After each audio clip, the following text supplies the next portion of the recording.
On this episode of Cuesta, David and I have a jam-packed episode. Start off talking about Joe Burrow, the Heisman winner. Then we talk a little bit about the MLB offseason. We switch gears to the NBA and talk about which team is going to be a 70-plus win team between the Bucks or Lakers. Go into football, talk about the Patriots getting caught cheating again off their fans in the most Oakland Raider way possible. And Eli Manning playing what should be his final home game as a Giant and getting a great send-off by the fans. Without any further ado, enjoy the show. One is the loneliest number that you'll ever do. Two can be as bad as one. It's the loneliest number since the number one. What's going on, sports fans? Welcome to Cuesta Dos. I'm Alex. My brother David is here with me. As always, what's going on, Dave? I'm here. I didn't know that. In theory, I guess you're here. I don't know if you want to get all philosophical on us or... No, it's too early. I just woke up. We can't be doing that. Yeah, we're recording late because Sleepy McSleeperson decided to take a nap at nighttime. Hey, man, long days. Long days. Long days of whining. That's all I hear. Whining. So, I'm awful at promoting. I did not promote last week's episode at all, and we probably got like 2 listeners. Yeah, I know. I mean, I'm sorry. Right. I will do better. We have a jam-packed show this week, and it's football heavy, which is fine. It's football season. It's getting down the nitty-gritty of it, but we have a lot of topics here, so let's get going so we don't go like 7 hours long. Well, someone who was good at being promoted this season. We're going to be talking about Joe Burrow. Yes, he was. And a Heisman winner. I remember when after he beat Alabama, I said that no doubt he's going to beat a Heisman. I think a lot of people thought that after you beat Alabama, it's kind of a lock unless you have a very bad time afterwards. Mm-hmm. But yeah, now true Heisman winner, transfer boy, getting it done. A lot of transfers in the past years, making a lot of noise, winning Heismans. Isn't it 3 straight? Yes, I think it was. yes, Okay. yes, and that. I don't know if that really means anything, but it's something people want to throw out there as a stat. He definitely deserved it over everyone else. Everyone else had great years. Jalen Hurts, Fields, Young, everyone had great years.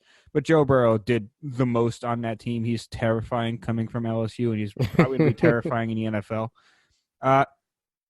The big question is, can he finish the job? With everything coming out about Joe Burrow, it kind of sounds like he can. He sounds like he's ready and willing to win at any time, win everything at any time.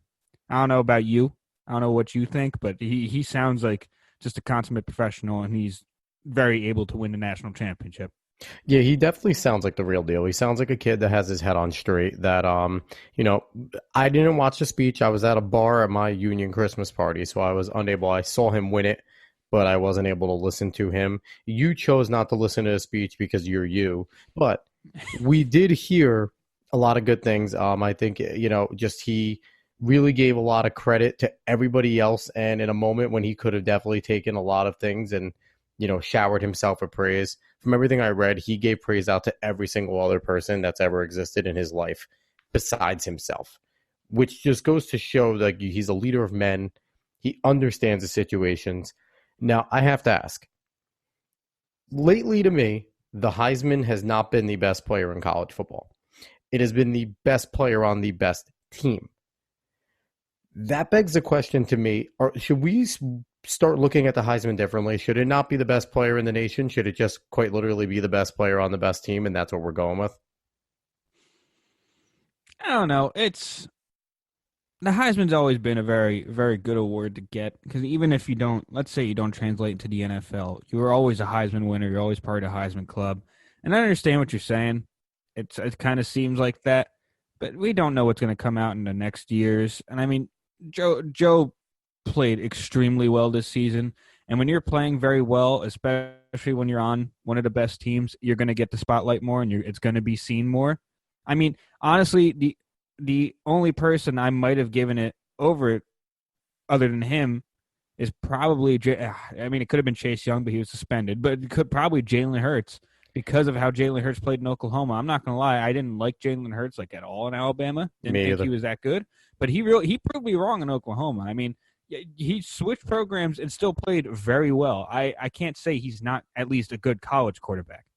Yeah, he definitely has the ability to be a good college quarterback. The guy that I would have went with is probably Chase Young. I think if Chase Young doesn't get suspended for 2 games, That's the thing. He was I suspended. think he was, but I think suspended for a really stupid reason. Well, yeah, but you can't. I just think it was his Heisman to lose in those 2 games. The NCAA might have cost him a Heisman for their stupidity. They probably did. I mean, who's to say? We love quarterbacks in football, so Joe might have gotten it anyway. But Chase Young, it's just unfortunate that they suspended him for the dumb reason that they had. But since he got suspended, the numbers he would have had would have been even crazier if he played those 2 games. Yeah, who knows? But apparently he's going back to school, which we'll see. We'll see what happens. If they win a national title, I wouldn't be surprised if he declares for the draft. But if they don't, maybe there's a chance of him going back.Maybe he wants the Heisman that he thinks was stolen from him. I believe he talked about when he said that again, and he talked like he's just not certain about the future yet, which is fair. Right? I mean, yeah, when you're in college and you're a college football player, it's hard. Those are not. You're not old. You're not 25 really making these decisions. You're 8. You're like what 21 at this point. Why is 25 old, Dave?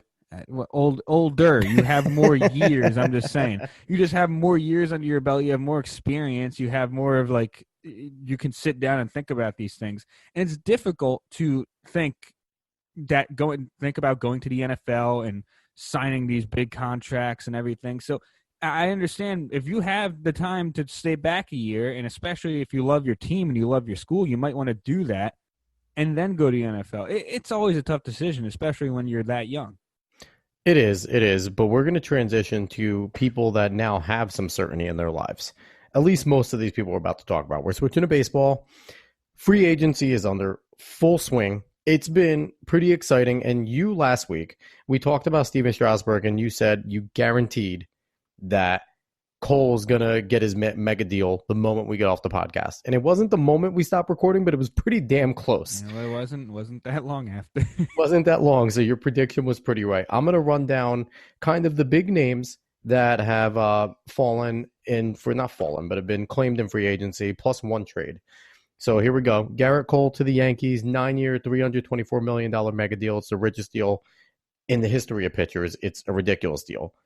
Madison Bumgarner returning to Arizona like he was originally, 5-year, $85 million, which is a absolute deal.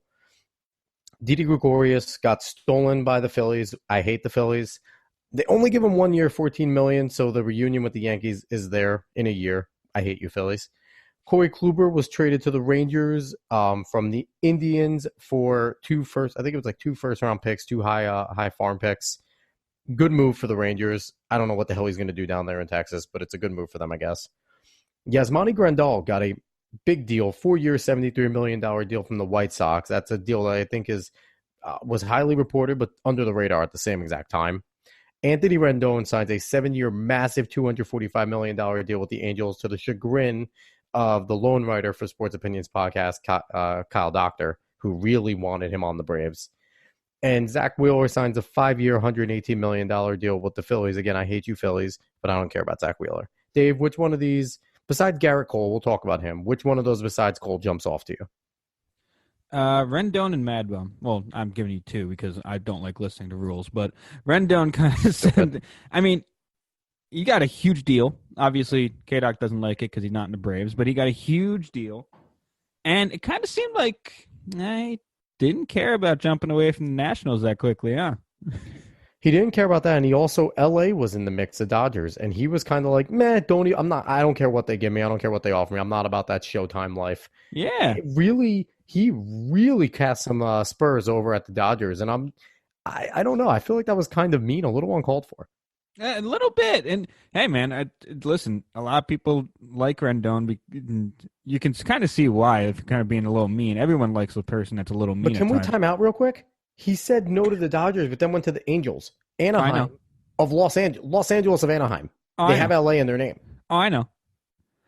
It was a spite thing. It was a spite thing. I don't know exactly why it was a spite thing, but it was a spite thing. And Mad Bum also jumps out at me because it's a pretty good deal for Mad Bum.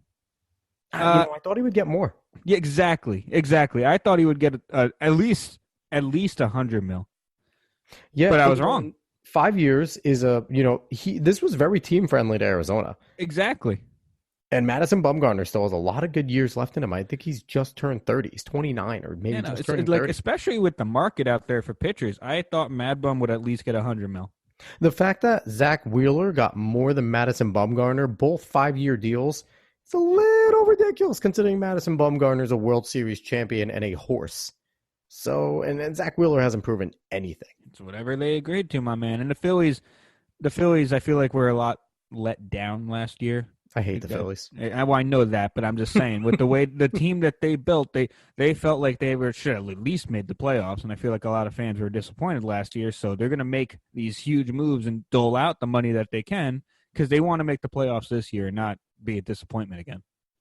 And I think it's a World Series for them right now. I think they're past playoffs. I think they want World Series now. No doubt. But right now, the standard has to kind of be playoffs because they didn't even make playoffs. All right, so we're both Yankees fans. What's your first feeling on Garrett Cole to the Yankees for $324 million over 9 years? It's $36 million a year. What's your feeling on that? I mean, it's a bit much. I do not. Obviously, I really do feel like we're going to be eating some years. Some of those years are not. They're just not going to work out for us. But hey, we're the Yankees. We're the ones. We're the ones that a lot of you say we pay for World Series.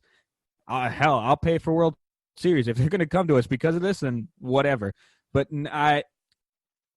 reasonably, I just don't think we're obviously not gonna get 9 years out of Garrett Cole, 9 very good years out of Garrett Cole. So that's the only thing that kind of hurts. We weren't going to get the type of stuff out of CC, and CC ran out of gas really the last 2 years. He gave us a majority of his contract really good seasons. That's true. I don't know. Just when it comes to long-term contracts, I just never feel like a player can sustain that level of play for that long. It just gets difficult. It gets really difficult. Yeah. And there's a lot of incentive to become a little complacent. There is. Now, one thing I get with the Cole deal and all the deals that we're looking at right now, and there've been a few mega deals between him, Rendon, even Wheeler's a pretty damn big deal. Remember last year, Dave, we weren't doing the show yet, but it was talks everywhere that, GMs and owners were sticking it to free agents. The money, they're not doing it.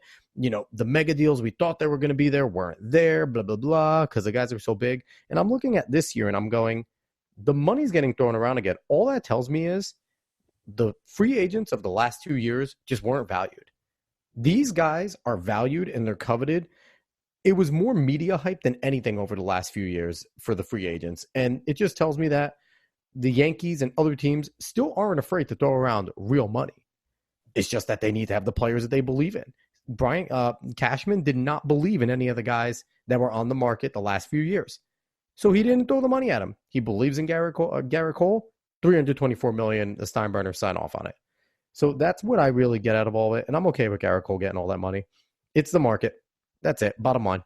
Yeah, no, that's what I was going to say, especially about the last few years.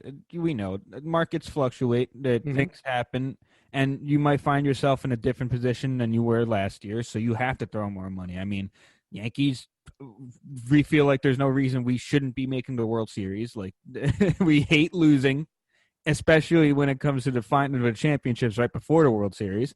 So, and especially to the Astros now that they're cheating, we don't like it at all. We're a lot angrier than we were. But, I mean, Cashman, he's going to feel like he has to throw more money around because we didn't make the World Series. No doubt. It's in the back of his mind that I have to do this. We have to get there. We have to get the ace because the starting pitching was very, very critically seen during that playoff run. And then when you have the Phillies, like I said, didn't even make the playoffs. They have to throw that money around. So the market fluctuates, and not desperation, but just where you are as a team, as an organization, it always fluctuates throughout the years, and you never know what you're going to see. Agreed. The Rangers are desperate, though. That is true. They're a desperate team. That is true.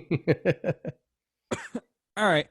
But we're going to move on from one long season sport to another decently long season sport. We're going to move on to basketball.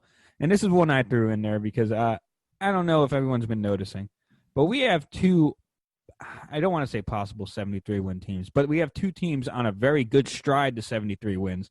Unfortunately, the Bucks lost last night.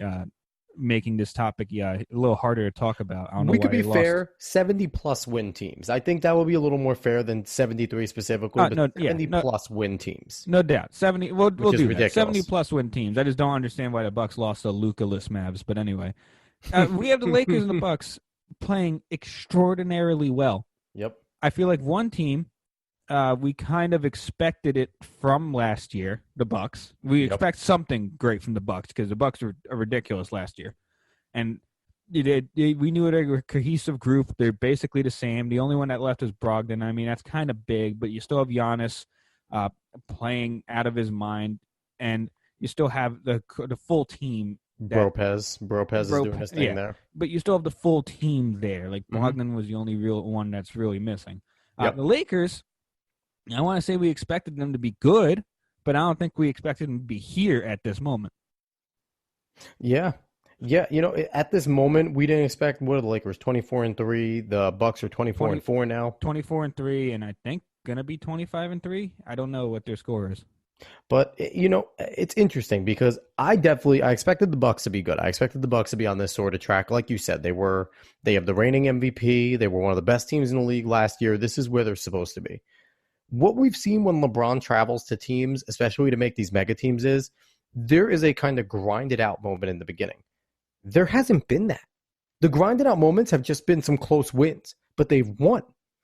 They're scary because they have one of the guys that was considered a top 5 player over the last few years in Anthony Davis. He kind of fell off a little, but he's not taking second fiddle to LeBron. He's playing more of a complement. There are 2 legitimate superstars there, and that team is playing pretty damn well as a unit. They play defense. LeBron is still the best point guard in the NBA. And they're scary. To me, the Lakers are more scary than the Bucks right now because I don't think they're at their full potential yet. That's the scary part.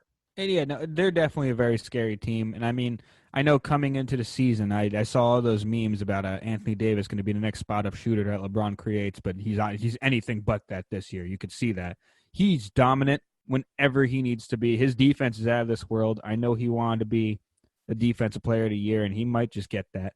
If he keeps possibly. playing exactly. Keep playing the way he is on that team. And it's terrifying. I mean, we saw a lot of memes about Alex Caruso on the Lakers, but even he's playing well. Even he's playing good complimentary basketball. And I mean, he's not bad, but no one expected him to be very good. And I don't know, everyone on that Lakers team is coming together. I mean, Rondo has always been good, but you never know entirely what you're going to get, especially when he's getting older. But everyone's coming together on that Lakers team. Now, I don't know. A part of me feels like they might stumble first, even though the Bucks lost last night. I still feel like they might stumble first because they don't have experience together as a team. But there's gritty veterans on that team. If you look at the roster, I love LeBron James. I've always liked LeBron. I'm not a LeBron hater at all. But, everyone just talks about LeBron and Anthony Davis. Dwight Howard's having a really nice comeback. He's having a great year. Contavious Caldwell-Pope is starting to heat up. I know he was the topic of so many memes for a long time, just being awful, but he's starting to heat up. Kyle Kuzma's hurt, but he's been good all year. But then they have these veterans. They have Danny Green. If anyone knows how to win a championship, he is now the Bruce Bowen, Robert Horry of the NBA right now. He just knows how to win. JaVale McGee is a walking blooper reel, but he's also a good player. You mentioned Alex Caruso, but also Troy Daniels, Avery Bradley. Yeah, they have some players.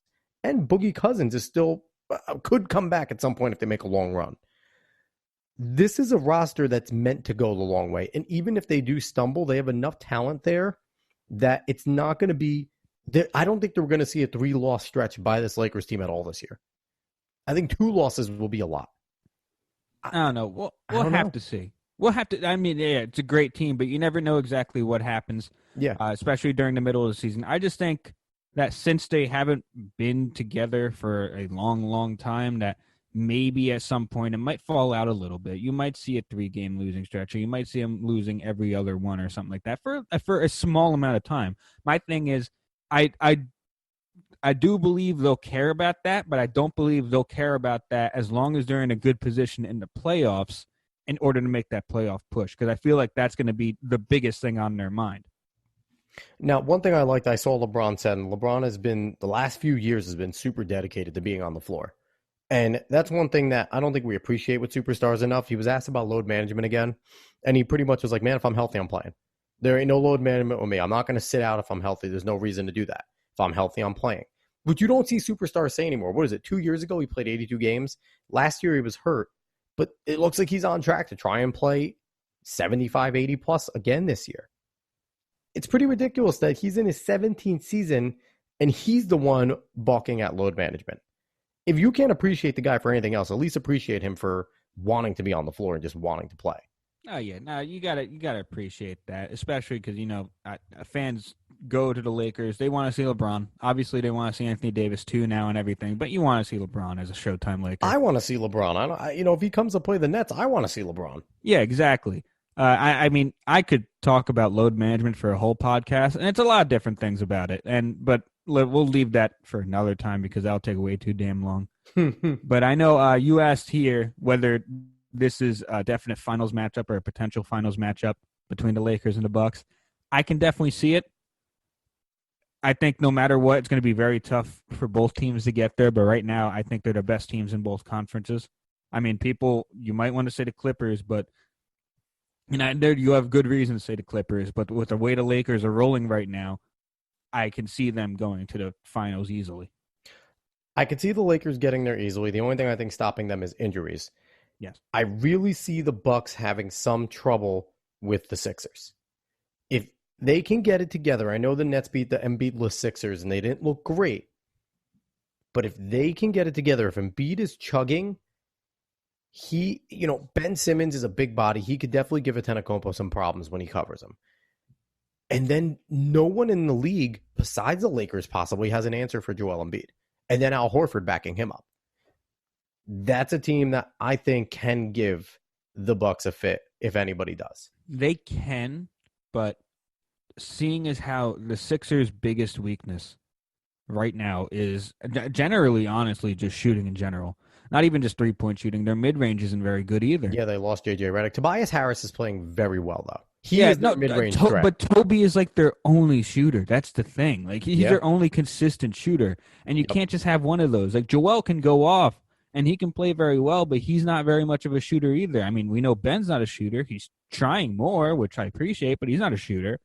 And the Bucks can spread you out in any way, shape, or form. I mean, you see even now Brooke and now even Robin wants to shoot threes over there. And that's the problem. Which is crazy. Yeah, exactly. And that's the big problem for the Sixers. Yes, they're a great team. Their defense, especially with Joel in there, is phenomenal. It's terrifying to go up against, and that size is ridiculous. But they can't spread the floor at all. And if they can't score and the Bucks go on a run against them, then how are they going to come back? Because it's not like the Bucks are bad at defense. Yeah, it would be interesting. I think that's our Eastern Conference Finals matchup, so that would be interesting to see who gets past there. But speaking of a team that has championship aspirations, New England Patriots always have championship aspirations. It's kind of just comes to the territory of Tom Brady and Bill Belichick. But another thing that seems to come with the territory of Tom Brady and Bill Belichick is cheating or allegations of the like. They were caught again. They're in investigation again in a potential cheating scandal. But Dave, why the hell would you try and cheat against the Bengals this year? I get it. Our Jets got smacked. But the Bengals aren't a good football team. They were caught apparently filming the Bengals play calling. It was shown on Fox on TV what the camera angle was taking. They were trying to film the play cards, and they were cheating. And Goodell said he's going to come down with the investigation on them. Goodell obviously is not a big fan of theirs. He's come down on them before. My only question is, what the hell is wrong with the freaking New England Patriots? All right. I'm not going to lie. I didn't see the video because I'm very bad at what I do. But, I know. Yeah, I myself probably, if I were a cheating man, I myself probably wouldn't cheat against the Bengals, seeing as how they're not a very good team. Cheat against the Seahawks. Cheat against the Steelers. Cheat against yes. But if we're taking it on how Belichick runs. I don't want to just come out and just call them cheaters automatically. We have to get the investigation going. I know the film doesn't, the video probably doesn't look good, but we have to see what happens after the investigation. But anyway, if Belichick's persona, Belichick, the way he runs his team, is every single week matters. So if every single week matters, you take every single opponent as if they're going to play you as hard as possible, and they're going to come out and they have a good chance of winning that game no matter what, because any given Sunday, you're still going to cheat against them if you were cheating against everyone else, or if you were worried about everyone else just as much as you were them. Now, Dave, as these continue to pile up, and you know what? One of my main theories is every team cheats. They all do. It's just Patriots have a target on their back because they're the Patriots. But they keep getting caught. As these types of things keep piling up, is this putting an asterisk next to their dynasty? Is this going to sit there? Are we going to remember how great they were, but Deflategate, but Spygate 2.0, but Tuck Rule? Is that all going to be thrown in there by everybody else but Boston fans?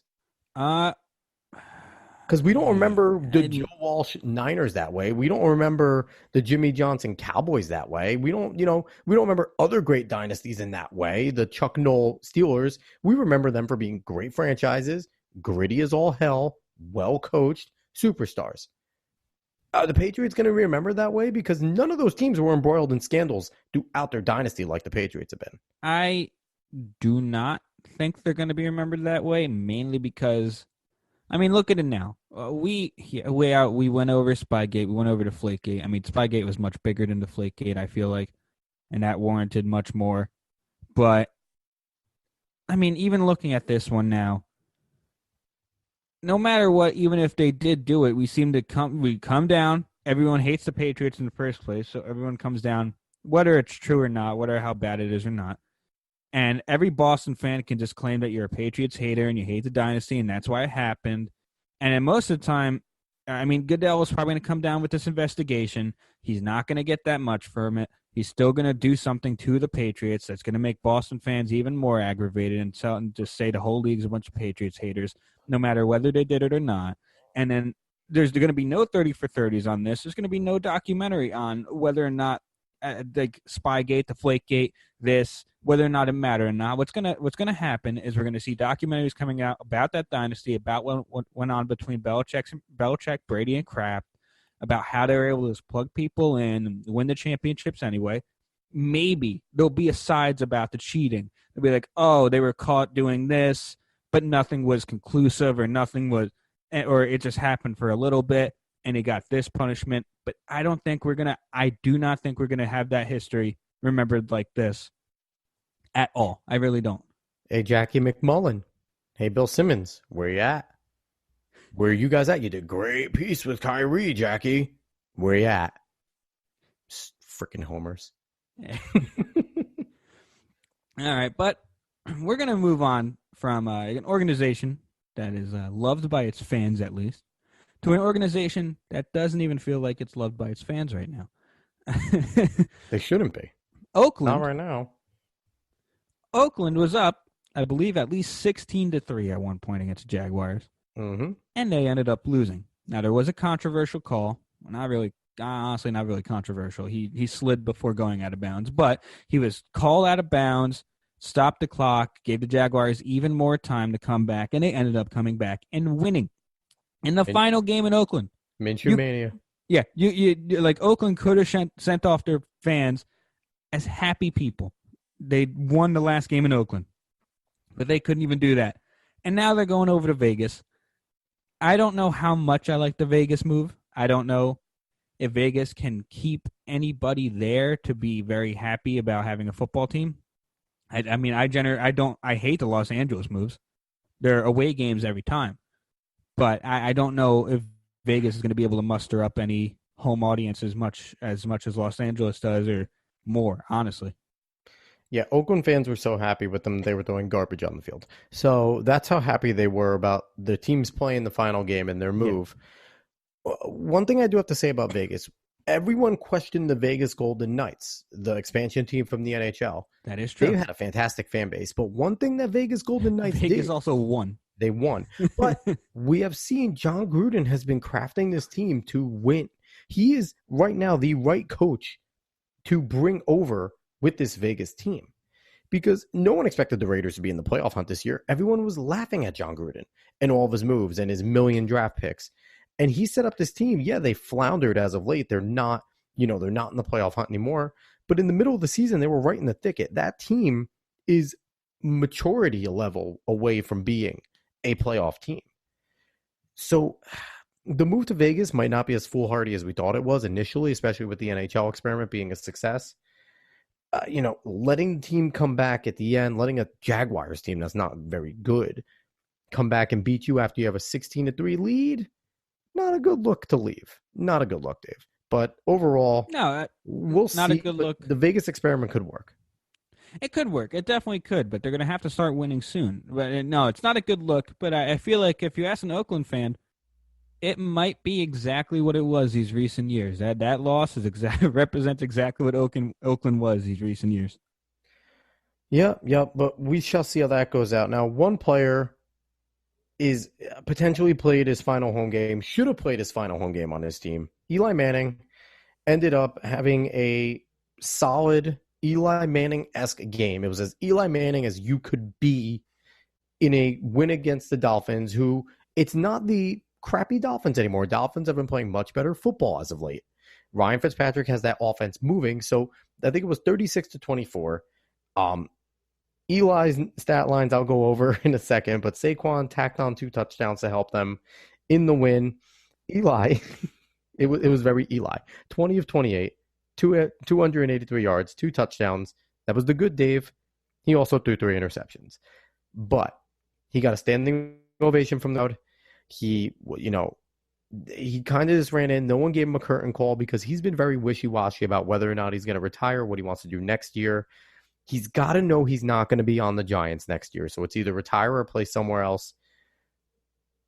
But I have to say, this was bravo to the Giants fans for sending off arguably the best quarterback in the history of their team with a proper showing, Dave. Yeah, he definitely should retire. I don't think you're going to get a much better send-off than what he did that game. Obviously, a stat line, very Eli Manning-esque. Good, not great. Yeah, good, not great. Except he didn't have late-game heroics, which, that's Eli Manning-esque, late-game heroics. But other than that, he didn't play a bad game, and he played well enough to beat the Dolphins. And I'm happy that the Giants fans were able to give him that proper send-off, because there have been Giants fans over the years who have almost come to seem to hate Eli, and I never understood that. I mean, he was the scapegoat. He was a very simple and easy scapegoat. He was, but it as a Jets fan, it would be hard for me to even come to hate a guy who not only gave me 1 Super Bowl, but 2. I mean, yes, the defenses were great, so it wasn't just Eli, but he was a part of it. He was part of late-game heroics. He gave you 2 Super Bowls. He helped give you 2 Super Bowls. It'd be hard for me to ever dislike that guy unless he was actually sabotaging the organization. But he wasn't. So I'm happy they were able to give him the proper send-off. I'm happy Eli could really walk off into the sunset with his expressionless face and be and understand he had a good career. He's going to be a Hall of Famer, and he's going to go, like you said, he's going to go down as one of the best Giants QBs in history. It's him or Phil Simms, and it's neither one. And Phil Simms only brought 1 championship, so I think Eli's going to get that mantle. Yeah. Now, normally, I knock fans and I knock teams for winning when they're bad, ruining draft stock, and I knock fans that enjoy the winning. But in this situation, Giants fans, soak it up. This was your guy. This is the guy that you should be giving all the praise to. Appreciate that win. And if he plays any more games, if he plays an away game, hope for the wins. Shower him with love. The guy deserves it. He was a great Giant. I enjoyed watching Eli play. I enjoyed watching the Super Bowls, especially with them beating the Patriots. It was fantastic. Yes. And I have to say, the first pass to David Tyree was luck. The second dime to Mario Manningham that was one of the nicest throws I've ever seen in the history of football. Legitimate dime, right down the sideline. So, I appreciate the Giants fans doing what they did. giving him a proper send-off. They very could have easily just been dweebs and booed him or did something stupid or not even given him the standing ovation he deserves. But he deserved the standing O. And, I hope the Giants figure out a way. If he retires, definitely sign him for a one-game deal and bring him in there and give him a proper ceremony because the guy deserves it. He deserves a friggin' statue for what he did for that franchise. Yeah, I mean, he's probably going to have his number retired. Without a doubt, he should. I don't see them not doing that. I don't think he'll get a statue, but I think they should have a nice little thing for him. Definitely. So, Dave, it's rare that we end this show off on a high note, but that was actually a happy note for once. And it was about the Giants. I know. I mean, we could find something that's not a happy note. Are we drunk? I can give us an unhappy note. The quarterback rushing record was set against the Jets on Thursday. And the Ravens might not be starting Lamar this week. They might be starting RG3. They couldn't have waited. No team can't. Since he puts in Andy Dalton. They couldn't have waited. Lamar. I expected it. Against the Jets. I expected it. This is the season we were having. I expected it. And I'm not going to lie to you. If any Jets fan actually expected to beat the Ravens, I'm sorry. You were a little delusional about that if you expected that at all. I think we played pretty damn well. The Jets fought hard for a half. They were just outmatched by a better team. Period. Exactly. I don't know we have like 77 people on the injured reserve. I don't know what you expect us to do against Lamar and the rest of that team when they can move so well against defenses that are actually healthy. Yeah. So, all right. So there's our negative note. All right. Cuesta Dos is back on track. But with that concludes this episode of Cuesta Dos that I will be promoting this time around. I'm not going to be a bum. You better be. Again, I'm Alex Cuesta. You can find me on Twitter and Instagram at @A_Cuesta30. Find David Cuesta at Twitter at DQuesta308, Instagram Cuesta Cola. Go visit the Facebook page of Sports Opinions Podcast. You can find all the episodes there. And also listen to this anywhere. Anywhere you can hear a podcast, that's where we'll be. So again, everyone, thank you for listening. Enjoy the rest of your day.